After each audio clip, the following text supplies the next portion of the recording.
कभी कभी बड़ों के फैसले पर छोटों को बहुत दुख उठाना पड़ता है, क्योंकि उनको बड़ों का हर हुक्म मानना होता है। मेरी जिंदगी पर भी बड़ों की मर्जी के बहुत गहरे असरात मुरतब हुए हैं। हमारे घर के हालात तो ठीक थे, लेकिन मैं बचपन से इतनी बाशऊर थी कि किसी पर बोझ बनने की आदत नहीं थी। मैं पढ़ाई के साथ साथ सिलाई कढ़ाई का भी कोर्स कर रही थी, ताकि घर पर सिलाई करके बहन भाइयों के तालीमी खर्चात में बेहतरी ला सकूं। 5 वक्त की नमाज की पाबंदी करती थी। मुझे ऐसे लोग बहुत पसंद थे जो वादों के पाबंद हों, क्योंकि मैं समझती थी कि ऐसे लोग अपने वादे के पक्के होते हैं। सिलाई सीखने के बाद मैंने बहन भाइयों के कपड़े घर पर सिलाई करने शुरू कर दिए और इस तरह बचत की राह निकाल ली। उन्हीं दिनों मोमानी के भाई की शादी का बुलावा आ गया और हम वहां चले गए। मेरी मोमानी के छोटे भाई आए हुए थे। उनका नाम फहीम था। वो कुरान पाक हिफ्ज कर रहे थे और उन्हें 5 वक्त की नमाज पढ़ता देखा तो मुझे उनकी ये बात अच्छी लगी। जितने लड़के शादी हॉल में नजर आ रहे थे, वो उनमें सबसे बेहतर और मुख्तलिफ लग रहे थे। घर आने के बाद दिल उस खूबसूरत इंसान को भूल ना पाया। जिंदगी में पहले कभी किसी को इस तरह से नहीं देखा था। उस दौर में इतनी सादगी कि मुझे उनके रहन सहन पर बहुत इश्क आ गया और एक याद बनाकर मैं उन्हें अपने साथ ले आई। मोमानी और मामू अक्सर हमारे घर आते थे। इस बार उनके अब्बू अम्मी भी साथ आए। उन्होंने फहीम के लिए मेरा हाथ मांग लिया। मैं खुश तो हो गई, क्योंकि वो शख्स जिंदगी में पहली बार पसंद आया था। अम्मी अब्बू ने लड़के की सीरत देखकर हाँ कर दी। अब फहीम के वालिदैन अक्सर हमारे घर आते जाते थे। वो मंगनी के लिए जोर दे रहे थे। मुझे पढ़ाई की फिक्र थी और अब्बू ने भी कहा कि हमने हाँ कर दी है तो आप बात को पक्का ही समझिए, मंगनी बाद में होती रहेगी। इन्हीं दिनों मोहल्ले के स्कूल में मैं पढ़ने गई तो उन्होंने कहा कि हमें एक टीचर की ज़रूरत है, अगर चाहो तो हमारे स्कूल में पढ़ा दो और शाम को हमारी एकेडमी में पढ़ लेना। मुझे ये शर्त मंजूर थी, क्योंकि मैं पढ़ाई में लायक थी। उन्होंने मुझे टीचर भी रख लिया। ईद पर मोमानी और उनके बहन आई कि हमने ईद से पहले मंगनी करनी है। अब्बू कहने लगे अपनी 2 बहनों की शादी करूंगा, फिर उसके बाद अपनी बेटी की रस्म अदा करूंगा। मेरी 2 फुफ्फियां गैर शादीशुदा थी। ईद आ गई। अम्मी ने रिश्तेदारों को फोन पर मुबारकबाद दी और कहा कि मोमानी का भी नंबर मिला दो, उनको मुबारकबाद कहनी है। मैंने नंबर मिलाया तो फहीम ने उठा लिया। वो मोमानी के घर ईद मिलने आए हुए थे। अब मैं परेशान खड़ी थी कि क्या कहूँ। बहरहाल सलाम किया और ईद मुबारक कहा तो उन्होंने भी जवाब में मुझे खैर मुबारक कहा और घर वालों की खैरियत दरियाफ्त की। मेरे तमाम घर वालों से बात की। मुझे उनकी आदत बहुत अच्छी लगी थी। उनकी आवाज़ भी बहुत अच्छी लगी। बात करने का अंदाज इतना शाइस्ता था। जब मैंने खुदा हाफिज कहा तो फहीम ने पूछा दोबारा कब कॉल करेंगी। मैंने जवाब दिया हम इतवार के दिन घर पर होते हैं। इतनी बात कहकर मैंने फ़ोन बंद कर दिया। मैं ये बात कहकर भूल गई, मगर वो ना भूले। इतवार के दिन उन्होंने शाम को फ़ोन किया। अम्मी से बात की तो मेरी छोटी बहन से बात करके मेरा हाल पूछा। बहन ने मुझे फ़ोन पकड़ा दिया तो मुझसे भी उनकी बात हो गई। अब वो इतवार को फ़ोन करने लगे और मैं मुतमईन हो गई कि जिस शख्स से रिश्ता हुआ है वो भी मुझे पसंद करता है। अब मैं फर्स्ट ईयर में थी। उनके घर वाले हमारे घर आते जाते रहते थे और हम भी उनके घर जाते थे। इसी दौरान एक लड़की मेरी दोस्त बन गई जिसका नाम नसरीन था। वो फहीम की कज़न आयशा थी। मुझे दिल से चाहती थी।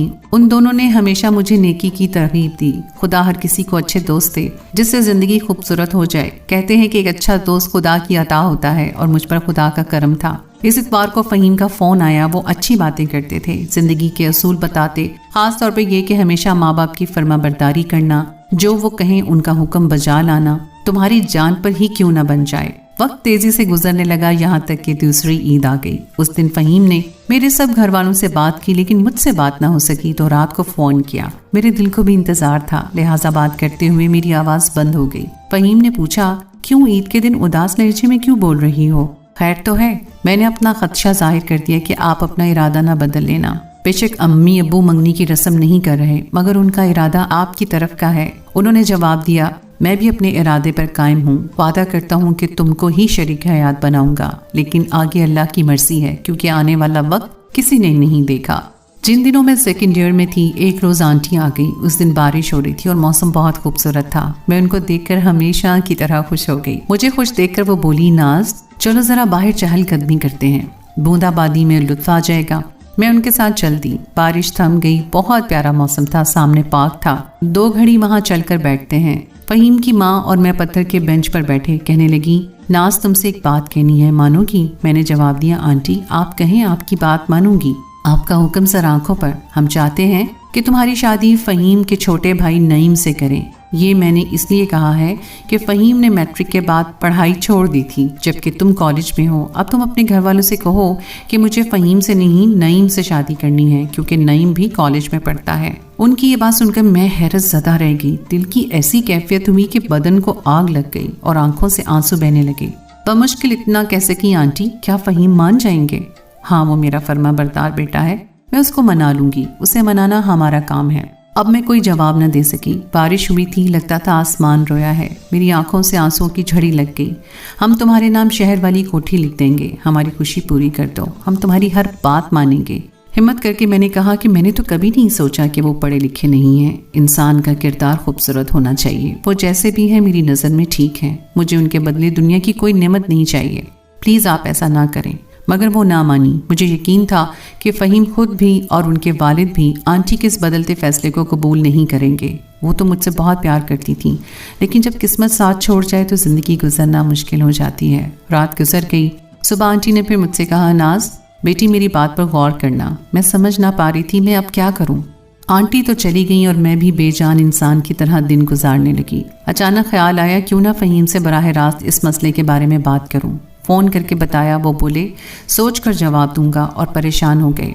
अब अपने खुदा से सारा दिन दुआएं मांगती रही कि अल्लाह मेरी वालिदैन की इज्जत रह जाए। मेरे और फ़हीम के रिश्ते की बात सारे ख़ानदान को मालूम हो चुकी है, लोग क्या कहेंगे, इस सोच से और परेशान रहने लगी। अगले रोज़ फ़हीम ने फ़ोन किया और उसने जो बातें कही मेरी समझ से बाहर थी। बताया कि आज से 3 माह कबल अम्मी अपनी कज़न के बेटे की शादी में गई थी, तो उनकी कज़न ने कहा कि मैंने अपनी बेटी अमारा तुम्हें देनी है, अब ये मेरी बेटी नहीं है, तुम्हारी बेटी है। अम्मी ये बात सुनकर खामोश हो गई। अम्मी की खामोशी को उन्होंने रजामंदी समझ लिया। अम्मी ने मुझे बताया तो मैंने अमारा से शादी करने से इनकार कर दिया।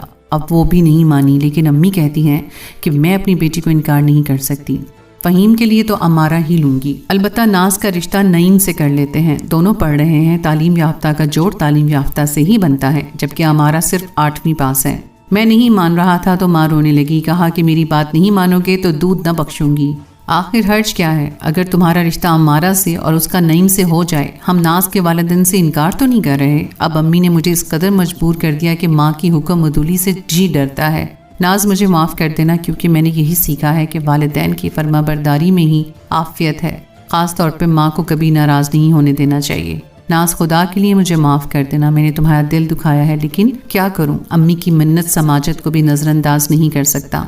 फ़हीम की ये बातें सुनकर मैंने फ़ोन बंद कर दिया और मैं ज़ारों के तार रोने लग गई। मैं सारी रात रोती रही, लेकिन इससे क्या फ़र्क पड़ता था, किसी को मेरा एहसास नहीं था।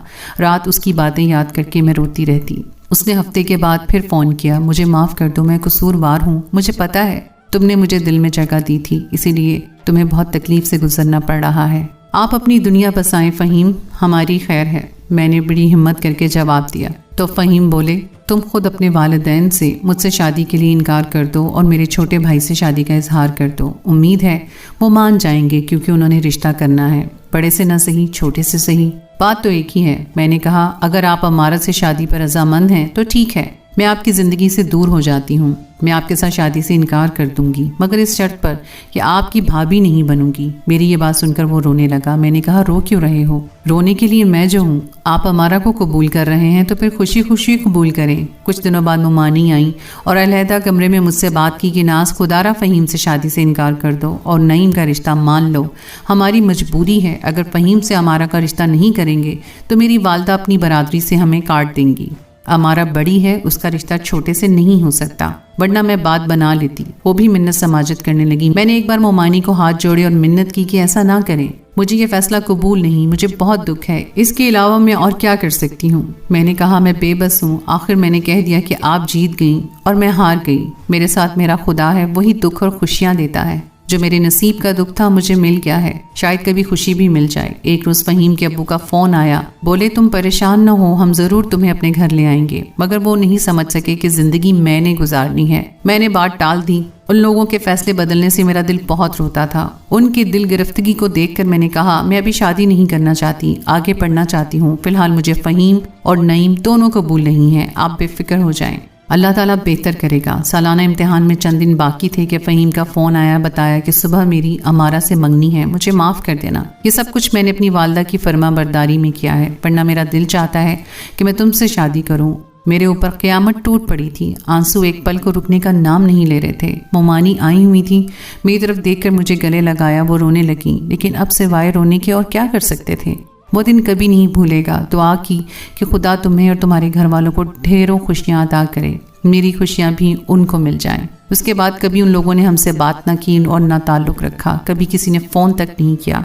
मेरे दिल में फ़हीम की याद रह गई, लेकिन ख़ुद उनसे दूर रहना चाहती थी ताकि उनकी खुशियों में खलल ना पड़े। आज इस बात को कई बरस गुजर चुके हैं, लेकिन फ़हीम को नहीं भुला सकी। वो चांद बनकर मेरे दिल में रहते हैं। दोस्तों, इसमें कोई दो राय नहीं कि बड़ों की बात माननी चाहिए। जैसे माँ बाप कहते हैं वैसा ही करना चाहिए, लेकिन माँ बाप को भी एक बात ज़रूर याद रखनी चाहिए कि जब अपनी बेटी और बेटे को किसी के साथ मंसूब कर दिया जाए तो फिर इस तरह से रास्ता नहीं बदलना चाहिए। ऐसा करने से बहुत बुरा होता है। ऐसा करने से आप अपने बच्चों की खुशियों को उजाड़ देते हैं। तो दोस्तों, उम्मीद है आपको आज की कहानी, आज की वीडियो बहुत पसंद आई होगी। अगर आपको आज की वीडियो पसंद आई है तो प्लीज़ आप इसे लाइक करें और हमारे चैनल को ज़रूर सब्सक्राइब करें। अगली वीडियो तक के लिए मुझे इजाज़त दीजिए। अल्लाह हाफ़िज़।